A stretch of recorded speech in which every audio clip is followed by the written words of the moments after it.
Bonsoir madame, bonsoir messieurs, chers amis, mes amis sur ma page Facebook, Apôtre Samuel. Nous sommes bel et bien lundi et dès 21h le lundi, c'est l'heure de solution sur ma page Facebook. Nous sommes contents que vous soyez nombreux à apprécier ce programme et merci pour tous ceux-là qui prient pour nous. Ce soir encore, nous avons des courriers. Je ne saurais vous dire combien. Nous pencherons sur combien de courriers, je ne peux pas vous le dire. Mais ce que je sais, c'est que ce programme est sous la conduite du Saint-Esprit et nous sommes sous la couverture du sang de Jésus. Premier courrier. Cher apôtre, je viens m'adresser à vous par ce courrier parce que je ne veux plus souffrir bêtement. En effet, je suis amoureuse d'un collègue qui n'a rien fait pour répondre dans le sens de mes sentiments profonds malgré mes efforts. Le drame est arrivé quand sa copine est venue le voir au bureau. Apôtre, contre toute attente, j'ai eu des crampes d'estomac jusqu'à être hospitalisé pendant 2 jours. S'il vous plaît, aidez-moi à être délivré de cet amour aveugle, surtout que je suis cadre et qu'il est un agent de maîtrise. Alors, cher ami, à vrai dire, sans la fin de ton courrier, j'aurais pris une autre direction. Mais j'avoue que je suis un peu gêné par la manière, comment est-ce que tu as formulé, n'est-ce pas, la fin de ce courrier. Tu dis que tu es cadre et lui, il est agent de maîtrise. Moi, ça me gêne. Ça me gêne parce que je ne sais pas ce que ça vient faire dans l'amour. Si l'amour est vraiment sain, s'il est pur. Vous savez, la Bible nous dit que Dieu est amour. Il est amour. L'homme a été créé à son image et selon sa ressemblance. Donc tout amour qui glorifie Dieu, n'est-ce pas, doit être pur, doit être vrai. Alors, je n'ai rien contre le fait que tu sois tombée amoureuse de ton collègue. Mais que tu sois cadre de lui, agent de maîtrise, pour moi, ce n'est pas d'importance. Ce n'a pas d'importance. Et c'est pourquoi, à cette fin, la fin de ton courrier, n'est-ce pas, me permet de prendre une direction qui n'aurait pas dû être celle-là, si effectivement tu étais resté sur le simple fait que tu es amoureuse de lui. Vous savez, dans la Bible nous parle de la convoitise. La Bible nous parle des envies. Commençons d'abord par les envies. Et l'envie, de façon précise, et là nous sommes dans le livre de Galates, n'est-ce pas, en son 5e chapitre, mon Dieu, mon roi. Galates chapitre 5. Galates chapitre 5. Parce que ça va mener à parler, n'est-ce pas, oui, commençons à partir du verset 19. 19 à 21, on pourra s'arrêter avant la fin, mais allons-y. Or, les œuvres de la chair sont manifestes.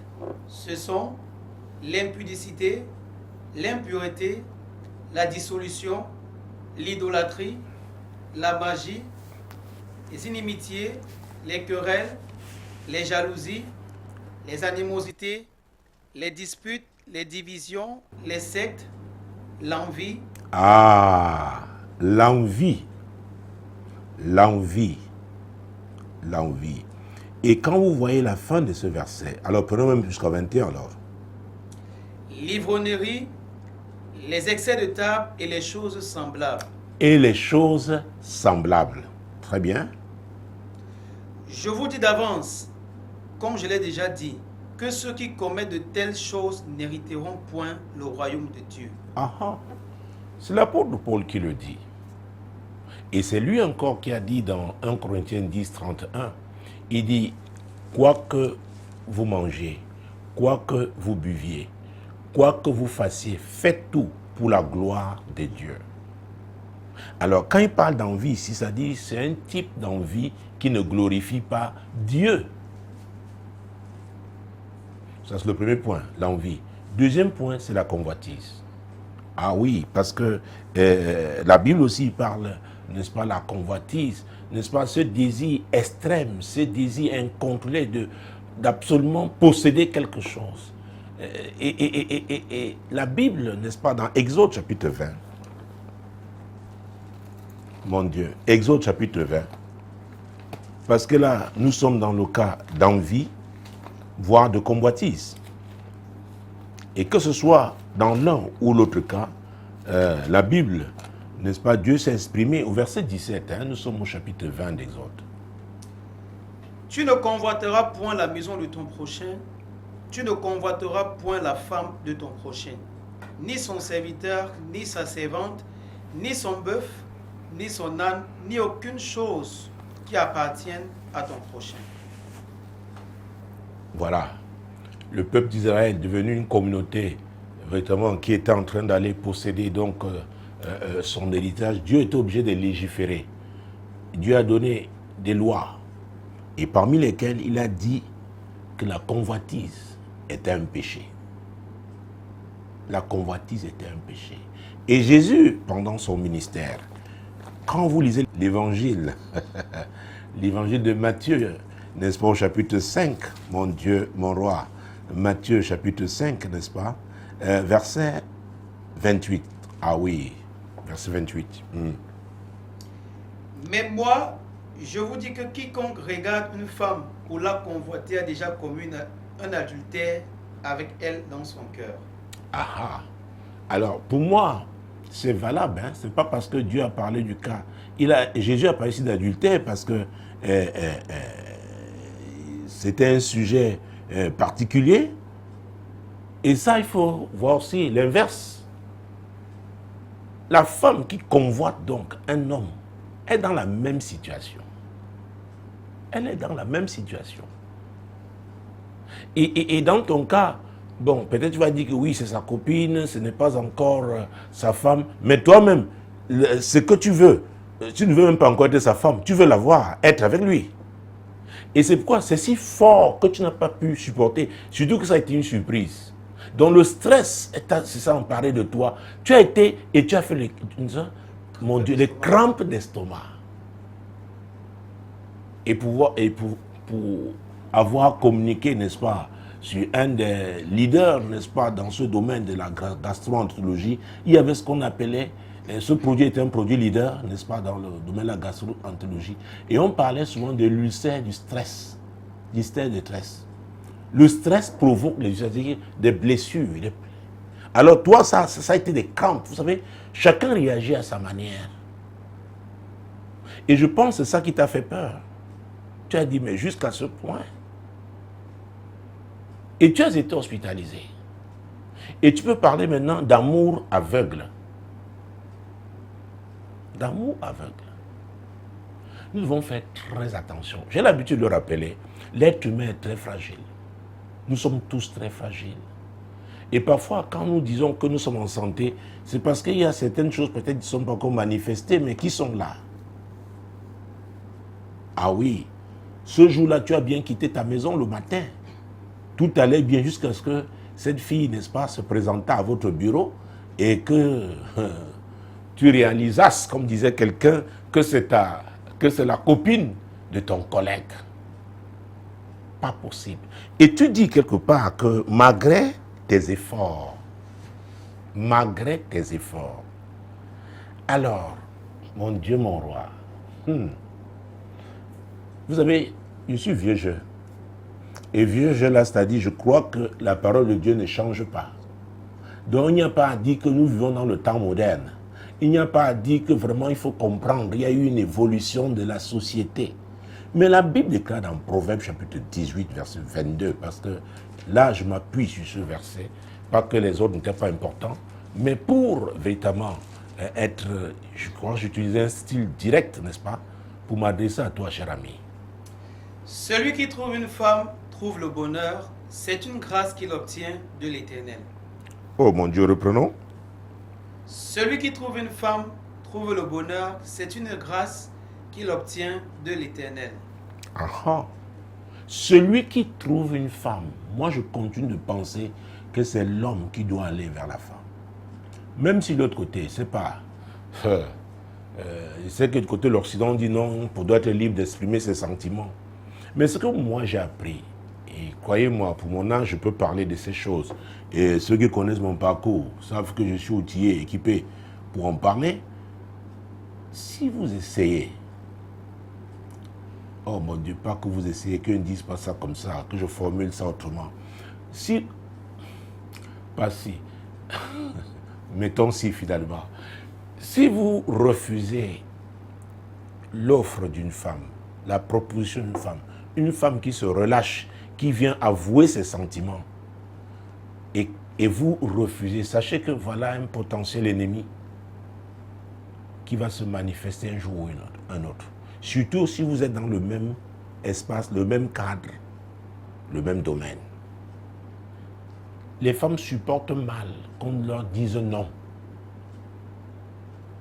Et je ne comprends pas, elles qui ont parlé de féminisme, donc on croit que c'est une émancipation qui devait aller jusqu'au bout. C'est-à-dire qu'on peut accepter qu'un homme dise non. Mais je vous dis, dans la nature féminine, une femme se sent réduite quand elle fait le pas et que l'homme dise non. Quand elle fait ses efforts, comme c'est le cas de notre ami, et que l'homme feigne, n'est-ce pas? Parce que le plus souvent, les gens feignent, ils voient, mais ils te contournent. Peut-être il a même fait venir sa copine à son lieu de travail pour envoyer un message clair: écoute, cher collègue, je suis occupé. Je ne peux pas. Et je pense que si c'est ce qu'il a fait, cette stratégie, je suis d'accord avec lui. Parce que c'est très difficile de dire à une femme, alors, mon Dieu, je viens de me rappeler d'une histoire. Alors là, nous sommes en 1900... Attends. Oui, nous sommes là en 86. Je me souviens, cet aîné, il était parmi nos aînés qui avaient été recrutés. Il y avait les 1500 licenciés à l'époque. Il avait été positionné dans un ministère, n'est-ce pas, à Yaoundé, parce que c'est là-bas que j'ai étudié dans le cadre du supérieur. Donc, un soir, je me souviens, un vendredi, ils étaient deux comme ça. Mais lui, je ne sais pas pourquoi, je n'étais pas très régulier chez lui, mais je suis allé lui rendre visite. Je l'ai trouvé abattu, très abattu. Alors, c'est un bel homme, le style d'homme vraiment, grand homme, vraiment échique, quoi. Il savait se mettre. Le peu qu'il avait de salaire de contractuel d'administration, il mettait, et il était dans un studio moderne du côté d'Obili. Je lui dis, grand, mais je te vois abattu et tout. Il me dit, Samy, on m'a affecté. C'était quelque part dans le Septentrion. Je ne donnerai pas la localité. Je lui dis, mais et là-bas, tel que, bon, c'est vrai que ma connaissance du Cameroun à l'époque, notamment cette partie du pays, mais j'ai dit, mais est-ce que là-bas tu es utile? Parce qu'il travaillait dans une administration, ce n'était pas l'éducation nationale, ce n'était pas... oui, parce qu'à l'époque, l'éducation nationale avait le primaire, le secondaire. J'ai dit, mais... Parce que généralement, on nie la santé, parce que les infirmiers peuvent se retrouver dans des localités éloignées. Et, je dis, mais pourquoi? Il me dit, à vrai dire, il y a une femme qui me perturbait, qui me harcelait. Je lui ai dit, écoute, un jour, et il a fait, parce qu'il en avait marre. Vous savez, il y a des gens qui savent, qui ne sont pas, comment je vais dire, les gens introvertis. Quand ils réagissent brutalement. Il a dit à cette femme, écoute, tu n'es pas mon style, cesse de me harceler.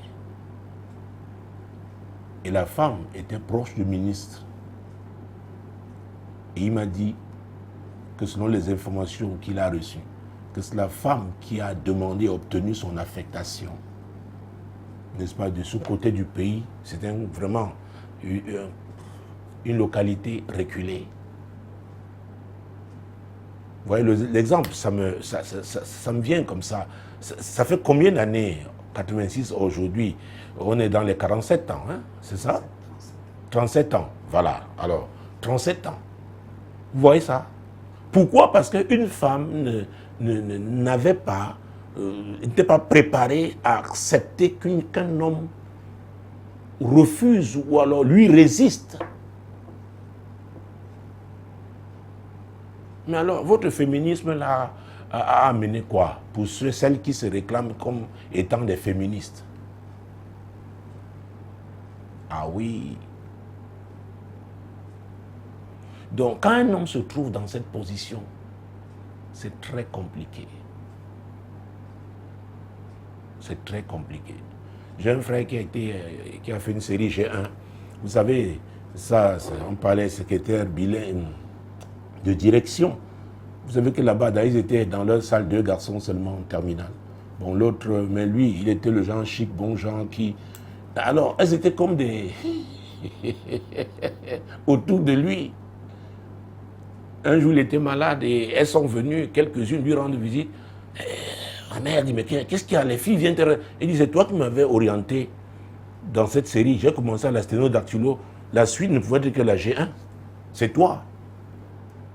Et là-bas, ce sont les jeunes filles qu'on retrouvait. Donc, vous savez, les femmes ont du mal à assumer certaines positions. Et parfois même, j'allais même dire, certaines idéologies, n'est-ce pas, dont elles s'emparent dans le sens de l'émancipation, mais ça ne va pas jusqu'au bout, parce que si on est véritablement émancipé, c'est-à-dire on dit qu'il y a égalité homme-femme, donc comme vous savez dire non aux hommes, vous devriez aussi être capable d'accepter qu'on vous dise non. Mais croyez-moi, je vous le dis, je répète, mon parcours me permet de le dire. Même à l'église, je connais l'histoire d'un pasteur qui avait dit à une femme, qui était 18 ans son aîné, à l'époque, il n'avait que 50 ans, et elle avait 68, qui lui a déclaré sa flamme. Il lui a demandé, mais pour quelle perspective? Elle a dit, hein? Il lui a dit, ok, quand tu sauras, tu reviendras. Après avoir enseigné un soir, la femme fonce vers son bureau et dit, qu'est-ce qu'il y a avec toi? Hein? Qu'est-ce qu'il y a? Parce qu'elle croyait que l'enseignement, elle se sentait offensée par cet enseignement. Parce que quand vous enseignez que c'est l'homme qui doit aller vers la femme, que même si la femme a eu la révélation, comme on en parle le plus souvent chez nous, elle doit attendre l'homme. Parce que Proverbe 18, 22, que nous venons de lire, nous dit, c'est Dieu qui nous parle. Celui qui trouve une femme a trouvé le bonheur. Et c'est une grâce qu'il obtient de l'Éternel. Ce n'est pas la femme qui doit aller chercher. Et c'est pourquoi je rappelle, je veux le dire ici clairement ce soir, et que les femmes m'écoutent bien. Celles qui prennent leur argent, donnent à un homme, va me doter. Non, non, non, c'est l'homme qui paye la dot. Elle ne doit même pas mettre 5 francs dedans. C'est l'homme qui paye la dot. C'est très important. Allez me dire que vous étiez à Oxford, vous étiez à Cambridge, vous étiez à la Sorbonne. Oui, je veux bien. Je veux. Mais il faut aller jusqu'au bout, il faut assumer. Il faut assumer. Si vous êtes à la Sorbonne et à Oxford, pourquoi alors on doit même vous doter? Allez comme ça, qu'il n'y ait pas de dot. Je préfère encore ça, au lieu que c'est une femme qui donne l'argent à un homme, d'aller la doter. Je vous assure.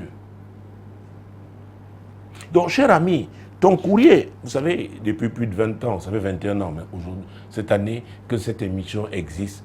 Et je dois même, statistiquement parlant, quand on regarde les courriers qui reviennent, c'est le cas du mariage, le cas de ce sentiment.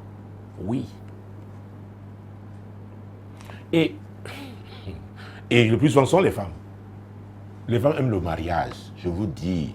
Même si elle a 2 dents dans la bouche, la femme qui aspire au mariage, tu lui dis tu vas l'épouser, tu vas voir, elle va commencer à dessiner sa robe avec 2 dents dans la bouche.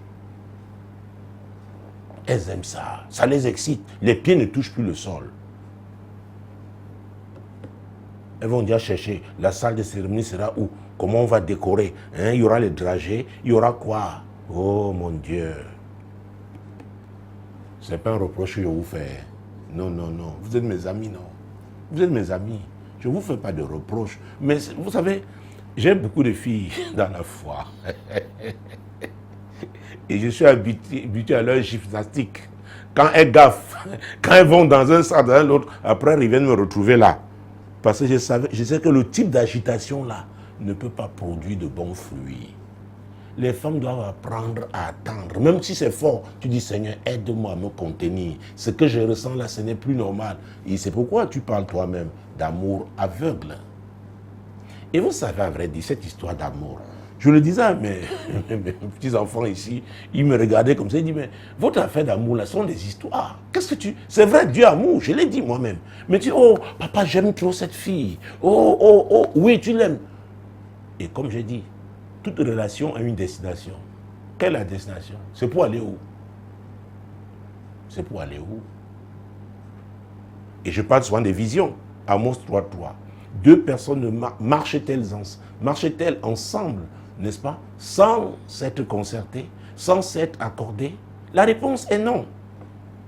Or, le plus, oui, c'est des émotions. Des émotions. Beaucoup se marient à cause du sexe. Le sexe, tu auras ça toute la vie. Si c'était ça ton objectif, oh, ça va te caler au cou. J'ai dit, ça va te caler au cou.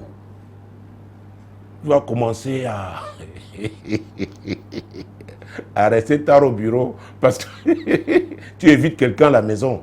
Ah, oui. Tu vas commencer à regarder ça et là. Et vous savez, les Africaines sont belles, et particulièrement les Camerounaises. Alors, si ce n'est que la beauté, tu trouveras une plus belle. Alors, s'il n'y a pas une vision, si vous n'êtes pas, Dieu ne vous a pas mis ensemble pour bâtir quelque chose, pour cheminer ensemble, pour vous compléter, et ça c'est très important. Croyez-moi, ça ne tiendra pas la route. Et quand bien même ça paraîtra tenir la route, il s'agira des apparences. Je connais des gens, vous les voyez, on les invite ensemble, ils vont en tant que couple, là où on les a invités, et après ils font chambre à part. 3 mois, 6 mois, depuis 1 an, ils ne sont pas vus, ils ne sont pas rencontrés. Donc ils deviennent des acteurs de cinéma. Et généralement, ce sont des gens qui ont été dans toutes ces grandes universités européennes-là. Pour vous dire que ce n'est pas ces grandes théories, c'est la parole de Dieu qui est le fondement. Oui, qui doit être le fondement de notre vie, notre fonctionnement sur cette terre. Nous devons opérer à la lumière de la parole de Dieu. Parce que la parole ne change pas. Elle ne change pas. Et vous savez, le plus souvent quand on parle de harcèlement, on parle seulement des hommes qui harcèlent les femmes. Prenons Genèse 39, mon Dieu, mon roi. Genèse 39. Pour soutenir ce que j'étais en train de dire, que les femmes ne supportent pas. Pour elles, c'est comme une rebuffade, n'est-ce pas? Qu'on refuse de répondre à leurs attentes dans ce cadre-là. Nous sommes au chapitre 39 de Genèse, mon Dieu, mon roi. Il faudrait que je trouve ces versets. C'est très important. On va essayer de raccourcir parce que c'est une longue histoire. On commence avec quel verset? Jésus-Christ, ça commence. Il y a un endroit où on dit après ces choses-là. Voilà, verset 7. Très bien. Verset 7. Après ces choses, il arriva que la femme de son maître porta les yeux sur Joseph et dit, « Couche avec moi. » Il refusa et dit à la femme de son maître, « Voici, mon maître ne prend avec moi connaissance de rien dans la maison, et il a remis entre mes mains tout ce qui lui appartient. Il n'est pas plus grand que moi dans cette maison, et il ne m'a rien interdit, excepté toi, parce que tu es sa femme. Comment ferais-je un aussi grand mal et pécherais-je contre Dieu? » Vous voyez ça? Elle a dit, couche avec moi. C'était un ordre. Hein? C'est plus fort que moi. Couche avec moi. Alors, à la différence, et c'est pourquoi j'ai pris cette direction, comme je l'ai dit à l'entame, et notamment ce passage biblique maintenant, parce que tu as dit à la fin que toi, tu es cadre, et lui, l'agent de maîtrise. Donc, tu te sens supérieur. Pour toi, tu es comme en position d'autorité. Peut-être demain, tu peux devenir le chef de votre service. Donc, si tu es en situation d'autorité, il ne doit pas te dire non. Elle a dit, couche avec moi. Parce que pour elle, elle croyait, Joseph était un esclave. Joseph était un esclave. C'est pourquoi ceux qui ont la marque d'esclavage, de servitude sur eux, oh, je ne veux pas ouvrir cette page-là. On va te traiter d'une certaine manière, de façon vraiment avec mépris, avec dédain. Tu vas demander, mais qu'est-ce qui se passe? Il y a une marque spirituelle sur ta vie. Je ne veux pas ouvrir cette page parce qu'elle est profonde. Si je commence, on ne pourra pas finir avec les courriers que nous avons ce soir. Parce que beaucoup se disent, mais pourquoi telle chose m'arrive? Pourquoi? Il y a des marques spirituelles qui font qu'on vous traite d'une certaine manière, avec dédain, avec mépris. On vous humilie toujours. Donc Joseph était esclave. Donc la femme ne concevait pas qu'il ne puisse pas accéder, n'est-ce pas, à sa demande. Oh mon Dieu. Essayons de raccourcir la lecture. Allons au verset 11. Très bien. Alors prenons même verset 10 pour vous dire qu'elle ne s'est pas arrêtée. Quoiqu'elle parlât tous les jours à Joseph, il refusa de coucher auprès d'elle, d'être avec elle. Un jour qu'il était entré dans la maison pour faire... Arrêtons un moment. Joseph a dit non, mais elle a continué d'insister. Alors, je ne sais pas, quand tu dis malgré tes efforts, je ne sais pas quel type d'effort tu as fait. Peut-être que tu arrives le matin, tu as acheté les croissants, les pains chocos et tu attends de prendre un moment avec lui, ou alors tu lui offres ça parce que c'est...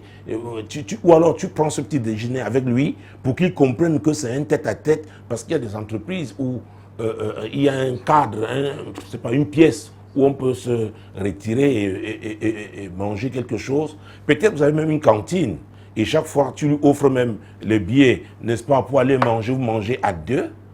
Peut-être même, tu viens, comment on appelle ça, les femmes ont certaines, mon Dieu, les gamelles, voilà. Peut-être tu viens les gamelles, tu as préparé des choses. Pendant la pause, c'est avec lui seulement, tu manges pour qu'il comprenne. Peut-être à son anniversaire, tu lui as offert des choses particulières. Ah oui, peut-être une si belle cravate. Peut-être un parfum, I love you. C'est possible. Ah oui!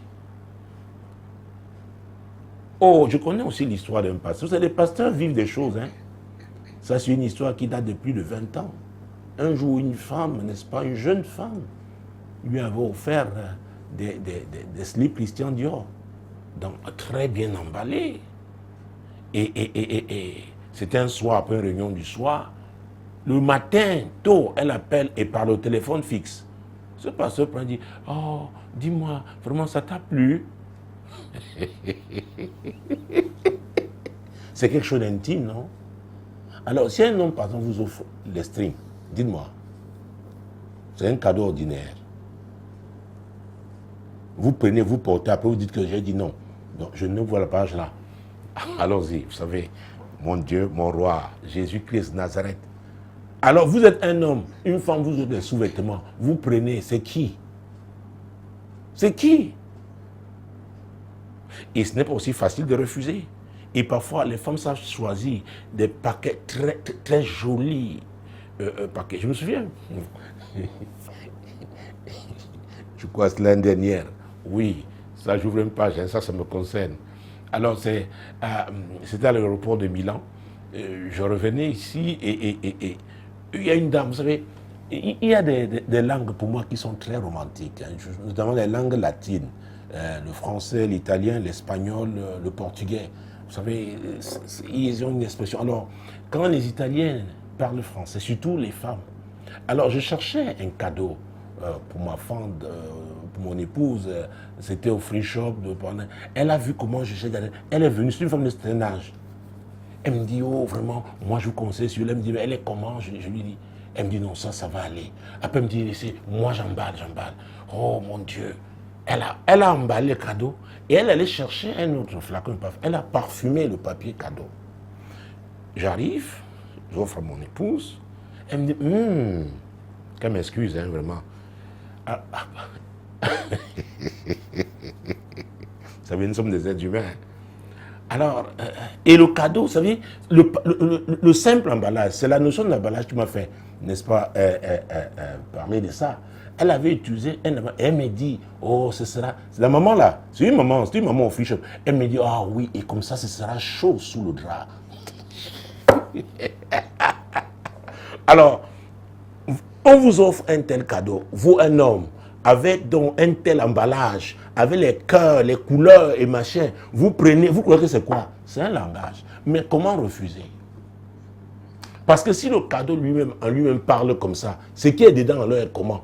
Parfois même, si c'est un flacon, le flacon, même le design, vous savez, les femmes savent choisir, elles sont expressives et démonstratives. Vous voyez? Donc peut-être ce collègue-là, cet agent de maîtrise, son cadre, donc un cadre, quelqu'un qui est au-dessus, parce qu'on dit cadre chez nous, bon, les cadres moyens c'est 10e catégorie, les cadres supérieurs c'est 11e, 12e, donc elle est cadre, elle fait tous ses efforts. Et peut-être que, même académiquement parlant, elle est au-dessus de lui. Donc, peut-être c'est une femme qui a voyagé, une femme stylée, qui essaye de... Elle a tout fait, mais le gars... Et peut-être quand elle a regardé maintenant la copine de son collègue, peut-être c'est une qui sort, je ne sais pas, du quartier. Vous savez, nous avons des quartiers... Peut-être que... Voilà. Pourquoi on ne dit pas que j'ai insulté quelqu'un? Hein? Elle n'a pas de style, mais c'est son genre. Je me souviens d'une histoire. Oh, ce soir, je me rappelle de beaucoup d'histoires. C'était une dame qui travaillait à notre ancienne compagnie aérienne, Camer. Elle a dit qu'à un moment, elle allait au nord parce qu'elle était mariée là-bas. Et sa belle famille était là-bas. Et ses collègues qui étaient là-bas lui disaient, elle était étonnée de voir que ces gars-là, qui avaient laissé leur fille, leur épouser leur famille, mais ils allaient avec des filles qui n'étaient pas stylées, n'étaient pas... Elle m'avait dit que vraiment, ces gars-là, ces collègues-là, lui ont dit, elles ont la senteur de la savane et de la... Donc, c'est naturel. Oui. Et c'est ça qui les a attirés. C'était autre chose. Vous voyez, l'effet contraire. Certains croient que c'est en étant très sophistiqués qu'elles vont attirer l'attention. Mais d'autres sont attirés aussi par ce qui est tout à fait naturel, brut. Brut. Vous avez le genre de femme qui trace le crayon comme ça. Comme ça. Aucune... elle te met un point là, un autre point ici. Aucun style. Mais le gars, quand il voit ça, il vibre. Tu te demandes, mais pourquoi ça peut l'électriser alors que moi, j'ai voyagé, j'ai fait tout ça là. C'est son goût. Comme on disait au quartier. Donc tu as été frustré. Et je pense que ce qui est arrivé là, c'est mieux que ça arrive maintenant. Et tu as bien fait d'écrire. Mais seulement, comme j'ai commencé, j'ai été gêné par le fait que tu as dit que tu es cadre. Ça veut dire que quelqu'un inférieur à toi ne doit pas te dire non. Et là, je te dis, je ne suis pas d'accord. Pas du tout alors. Pas du tout. Pas du tout. Si tu as dit tout simplement, sans parler de cadre, agent de maîtrise, vraiment, ça aurait été autre chose. Sinon, tu te retrouves dans ce cas-ci. Parce que tu crois que tu as une ascendance sur lui, tu as une autorité sur lui, tu es supérieur à lui, donc, automatiquement, il doit accepter. Et dites-moi les femmes, si, véritablement, un homme accepte seulement parce que, à cause des apparences, parce qu'avait dit ces choses-là, comme disait cette maman, sous les draps, il n'y a pas de... ces coquilles-là, ces casquettes-là ne sont plus là, ces apparences ne sont plus là. Alors tu fais quoi? La réalité sous les draps est autre que ce qu'on voit, les apparats là. Il faut faire très attention. Très, très attention. Oh Jésus. Ah, je me souviens, mais là c'est cet après-midi. Cet après-midi, on m'a raconté l'histoire des messieurs. Oh Jésus. Je ne vais pas donner sa nationalité, ni celle de son épouse, ni celle de sa belle-mère. Mais seulement marié, comme j'ai dit, donc j'ai parlé de son épouse, il a fait venir sa belle-mère. Et du côté de l'Amérique du Nord. Et vous savez que de ce côté-là, il y a des parties où en hiver c'est terrible. Ça a commencé là. Le froid est tel que... Or, lui, le jour de son repos où il était à la maison, ce qu'il a d'abord fait, l'erreur qu'il a commise, c'est que quand sa belle-mère est arrivée, il a laissé sa belle-mère et sa femme sur le lit conjugal. Lui, il allait dormir au salon. Les enfants avaient leur chambre. Une grossière erreur.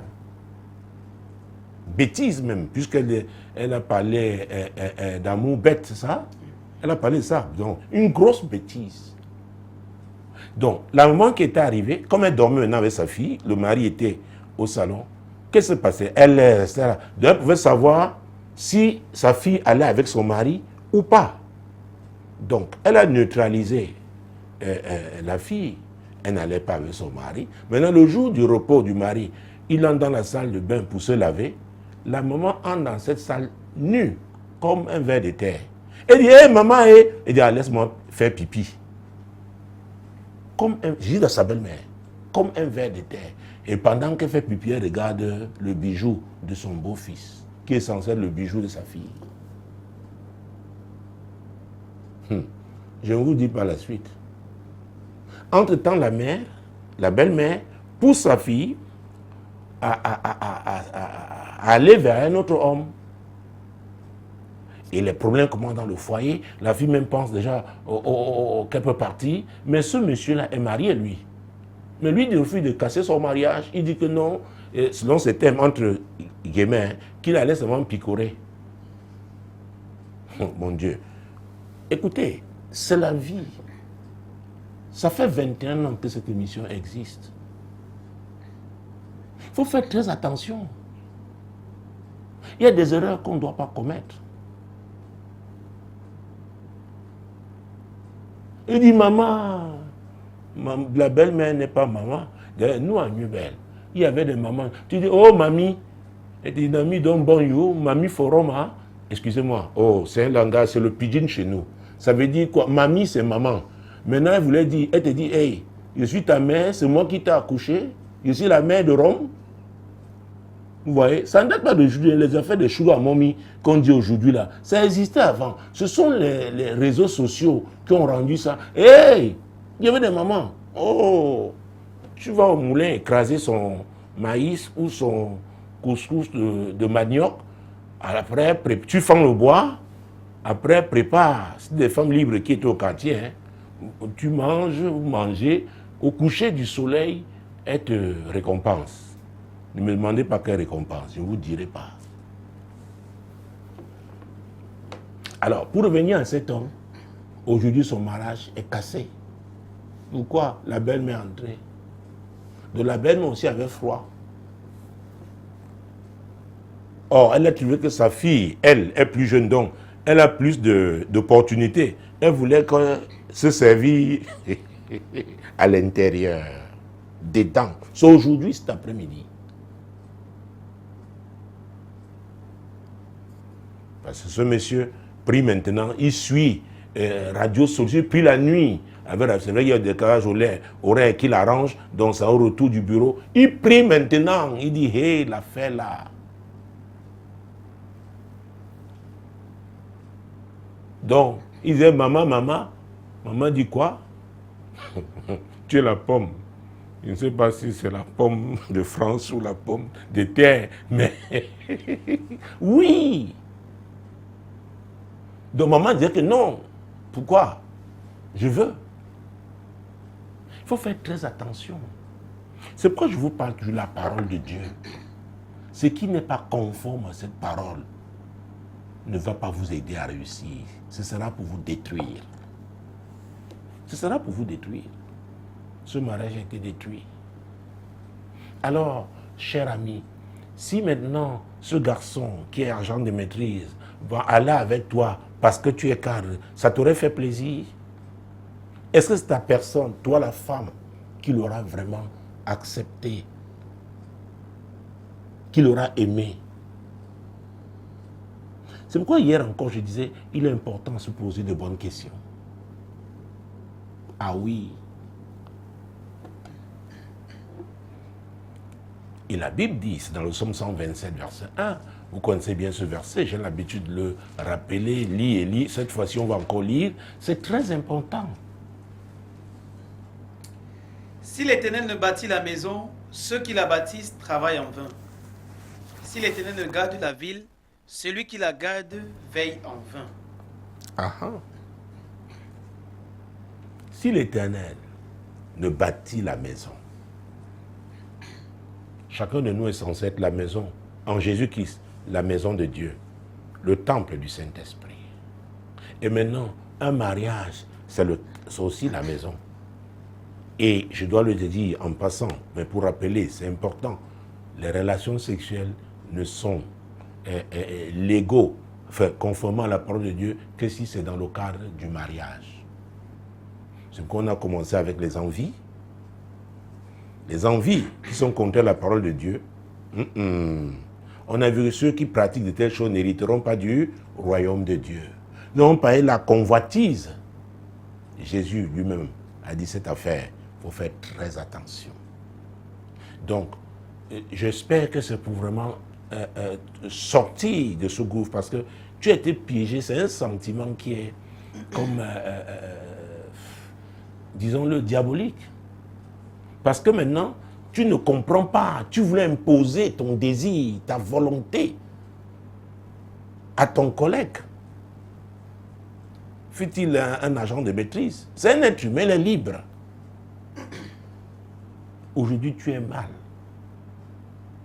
Alors, est-ce qu'il y a eu une question qu'elle a posée à la fin? Oui. S'il vous plaît, aidez-moi à être délivré de cet amour aveugle. Alors, Jésus a dit dans Matthieu 11, versets 28 et 29, c'est très important de le comprendre. Ah oui, quand on est dans un gouffre, dans une situation difficile, un amour aveugle, comme dit notre ami, qu'est-ce qu'il faut faire? Venez à moi, vous tous qui êtes fatigués et chargés, et je vous donnerai du repos. Prenez mon joug sur vous et recevez mes instructions, car je suis doux et humble de cœur, et vous trouverez du repos pour vos âmes. Ah oui, venez à moi, vous qui êtes fatigués et chargés. Dans ton courrier, notamment la fin, comme je l'ai dit, il y a un côté orgueil. Oui, je suis cadre, il est agent de maîtrise. Et qu'est-ce que l'apôtre Jacques a dit au sujet de l'orgueil? Et là, nous sommes dans Jacques chapitre 4, n'est-ce pas, verset 6. Ah oui, parce qu'il faut comprendre que du moment où on bafoue la parole de Dieu, on la piétine, on va souffrir. Le diable peut vous faire même. Ce garçon aurait même, je dois te le dire, pour que je ne l'oublie pas, ce garçon aurait même pu aller avec toi, ton collègue, et que cette relation n'aille pas jusqu'où toi peut-être tu désires. Et ça aurait été terrible. Et je pense que le jour où tu découvrirais donc sa vraie copine, celle qu'il aime, tu aurais souffert doublement. Jacques, mon Dieu, c'est après Hébreux, chapitre 4, mon Dieu, mon roi, verset 6. Il accorde au contraire une grâce plus excellente. C'est pourquoi l'Écriture dit, Dieu résiste aux orgueilleux, mais il fait grâce aux humbles. Ah oui, Dieu résiste aux orgueilleux, mais il fait grâce aux humbles. Écoutez-moi, il y a des choses que Dieu ne fera pas dans votre vie tant que vous êtes orgueilleux. Et s'il tient absolument que ce soit par vous, il doit vous briser d'abord. Et Dieu peut briser de plusieurs manières. Comme là, c'est une phase de brisement pour toi. Tu t'es retrouvée toute malheureuse, donc, à l'hôpital, alitée. Et tu parles d'amour aveugle. Ah oui. Tu étais aveuglé par quoi? Par ces sentiments qui ne glorifient pas Dieu. Parce que comme je l'ai dit, si cet amour était pur, la notion de classe ne serait pas intervenue là. Non. Donc, tu avais un côté encore, tu étais rempli de toi-même. Et nous connaissons Proverbe chapitre 15, verset 33. Et je veux joindre les deux passages, les deux livres, Matthieu, que nous avons, Jacques 4, 6 et Proverbe 15, 33, ces versets-là. La crainte de l'Éternel enseigne la sagesse et l'humilité précède la gloire. Venez à moi, vous tous qui êtes fatigués et chargés, je vais vous donner du repos. Et il dit quelque part, verset 29, recevez mes instructions. Donc, quand on vient à Jésus, on se soumet à lui. on doit craindre Dieu. Et parce qu'on craint Dieu, on va recevoir ces instructions, parce que ces instructions donnent la sagesse. Ça donne la sagesse. Et l'humilité fait partie de la sagesse. Parce que l'humilité, c'est un abaissement volontaire. Dieu dit qu'il abaisse ceux qui s'élèvent, il les abaisse. Mais ceux qui s'abaissent, il les élève. Donc c'est un choix. C'est un choix. Et dans ton cas, j'ai parlé du brisement. Le brisement fait très mal. Et c'est la douleur là qui peut être le signe d'alerte que, mais attends, je risque de me fracasser. Et c'est ton cas. Maintenant, tu nous as écrit, tu as écrit à l'heure de solution, n'est-ce pas, en tant qu'ami, en tant que, bon, je ne sais pas si j'ai fait partie des amis, mais je souhaiterais. Ah oui, mesdames, messieurs, chers amis, nous avons la page, nos amis, les amis de l'heure de solution. Ah, vous êtes nombreuses, nombreux, mais signalez-vous, n'est-ce pas, pour que nous échangions. Et surtout que nous sommes bientôt, ce sera la fin de l'année. Une année, Dieu nous a dit l'année de bouleversement, et nous vivons les bouleversements tous azimuts. Et une année où Dieu nous a fait des promesses, à la fin du premier semestre, il nous a dit, nous dans cette assemblée, et je pense que c'est pour vous aussi, écoutez, vous savez, la grâce se répand. Quand vous lisez le psaume 133, oh mon Dieu, il risque de me... Peut-être il faut que je... Bon, gardez le psaume 133, ce sera pour la fin tout à l'heure avec les amis, n'est-ce pas, de l'ordre de solution. Répondons au courrier, sortons de ce courrier rapidement pour que, s'il est encore temps, nous pourrions prendre le deuxième. Alors, venez à moi, vous tous qui êtes fatigués et chargés, je vous donnerai du repos. C'est ce que le Seigneur dit. Tu es encore troublé, tu es blessé, il n'y a que Jésus pour te donner ce repos. Mais il faut que tu viennes totalement à lui, que tu t'abandonnes, que tu reçoives ses instructions. Et désormais, tu vas craindre Dieu. Et tu vas, n'est-ce pas, avoir la sagesse de Dieu. D'ailleurs, la Bible dit dans Proverbe 14:1 que la femme sage bâtit sa maison. Et vous savez, moi je pense que la maison, la première maison là, c'est ta vie. C'est ta vie. La bâtie en relation avec Dieu. Dieu t'a créé pour un but, cher ami. Il veut que ce but soit atteint. Mais entre ce but et toi, il y a beaucoup d'influence. Vous savez, nous sommes nés quelque part, nous avons un parcours. Et ce monde nous influence. Je me rappellerai toujours l'histoire de ce jeune monsieur qui un jour me dit, mais Daddy, je ne comprends pas, je suis dans une équipe faisons le sport au parcours Vita. Le parcours Vita, c'est un espace, n'est-ce pas, réservé pour le sport, et beaucoup y vont le week-end, n'est-ce pas, c'est ici à Douala. Il y en a aussi à Yaoundé, mais nous avons un à Douala. Donc, dans leur groupe, ils avaient leur moniteur, et il y avait, bon, vous savez, on sympathise. Un jour, il y a une qui lui dit, écoute, tu sais, tu es le genre de mec que j'aime, que je veux que tu sois le père de mon enfant. Il était choqué. Cadre dans une grosse société de téléphonie mobile, donc gros salaire, il avait, mon Dieu, mini 4x4 là, vraiment faux. Mais il lui a dit comme ça. Il y a des gens qui croient que c'est eux qui construisent leur vie comme ils veulent. Peut-être vous êtes encore dans cette voie-là. Moi, je croyais pouvoir le faire. Mais à un moment donné, j'ai compris, Jésus est intervenu. Jésus m'a broyé pour que je sois sur la voie qu'il s'était choisie pour moi. Donc, cher ami, tu dois comprendre que Dieu t'a créé pour un but. Et il veut que tu accomplisses ce but. Et on ne peut pas l'accomplir avec la convoitise, avec les envies qui ne le glorifient pas. C'est pourquoi, si ça s'est passé par l'hospitalisation, si ton salut passe par là, je dis gloire à Dieu. Je dis gloire à Dieu. Parce que Jésus a dit dans Matthieu 16, 26, que servirait-il à un homme de gagner le monde entier s'il doit perdre son âme? Je pense que ton âme est en passe d'être sauvée. Il s'agit de toi. Il s'agit de la décision que tu prendras ce soir. Jésus est le même hier, aujourd'hui, éternellement. Et c'est lui qui a dit dans Jean chapitre 14, verset 6, ah oui, il a dit, je suis le chemin, la vérité et la vie. nul ne peut aller au Père que par moi. Son serviteur, l'apôtre Paul, dans 1 Timothée, n'est-ce pas, 2, verset 5, a dit, il y a un seul médiateur entre Dieu et les hommes, c'est Jésus-Christ fait homme. Donc c'est ce Jésus que je présente dans le cadre de ce programme depuis plus de 20 ans maintenant. Il a sauvé de nombreuses vies. Et il veut te sauver. Il t'aime. Il t'aime, cher ami. Il t'aime.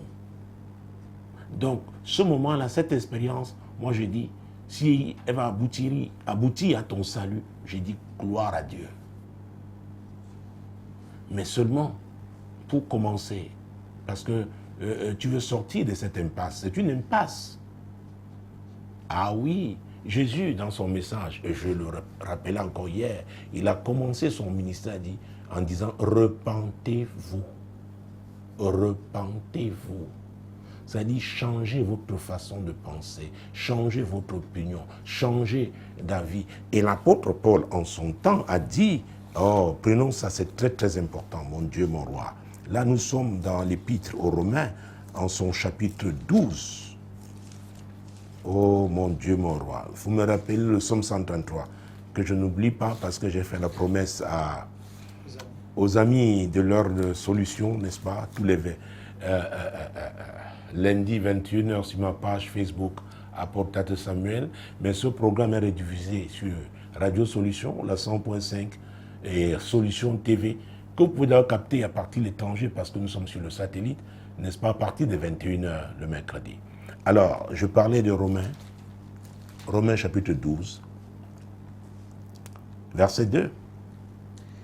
Ne vous conformez pas au siècle présent, mais soyez transformés par le renouvellement de l'intelligence, afin que vous discerniez quelle est la volonté de Dieu, ce qui est bon, agréable et parfait.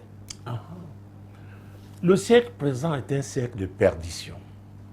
Le diable, mon Dieu, est si ingénieux qu'il inspire les gens.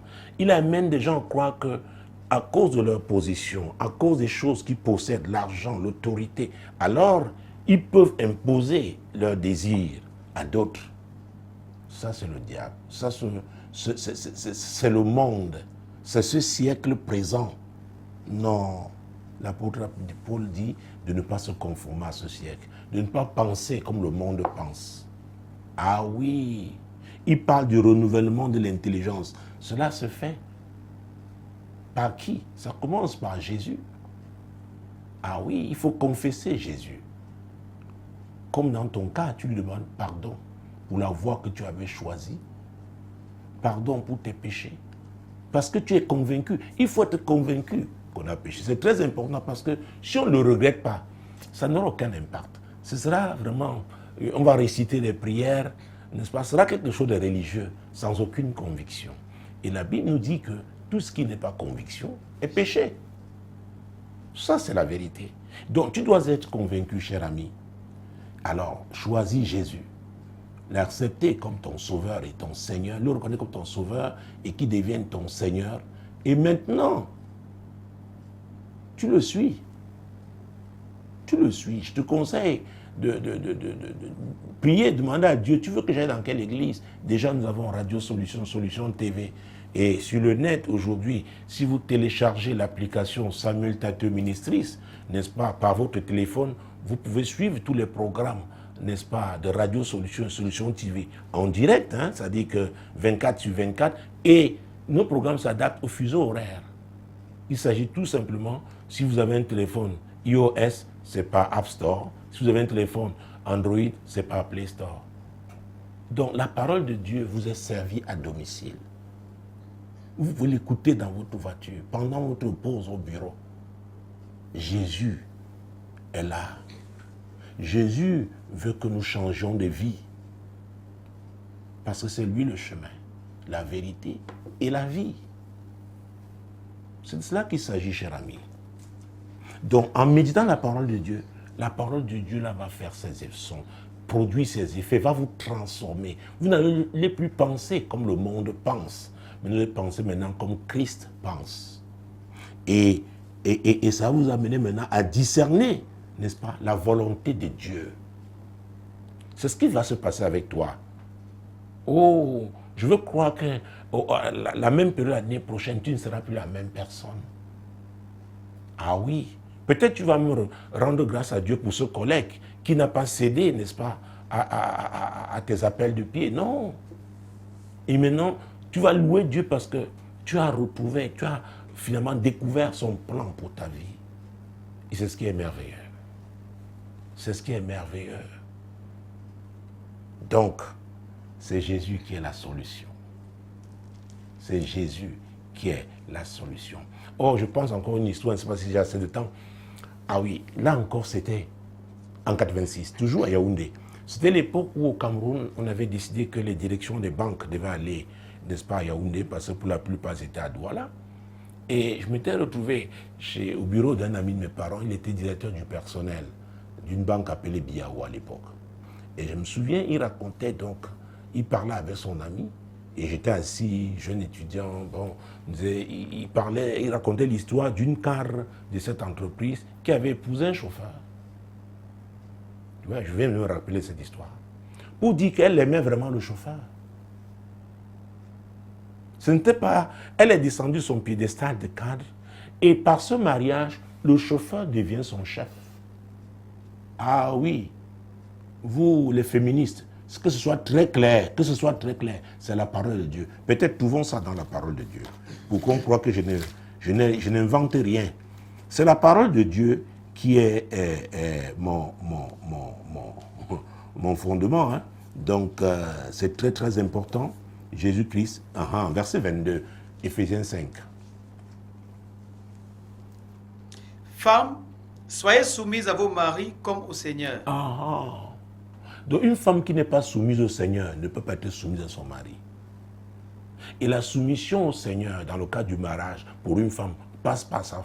Comment elle est soumise à son mari. C'est très important. Il n'y a pas l'affaire de cadre et agent de maîtrise. Non.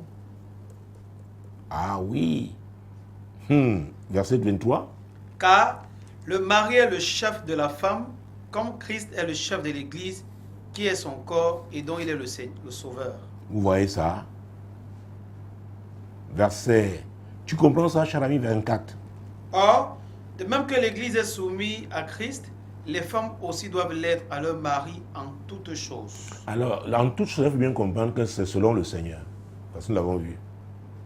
Et Dieu, c'est clair, l'apôtre Paul a été clair. Prenons verset 25 pour que ce soit équilibré.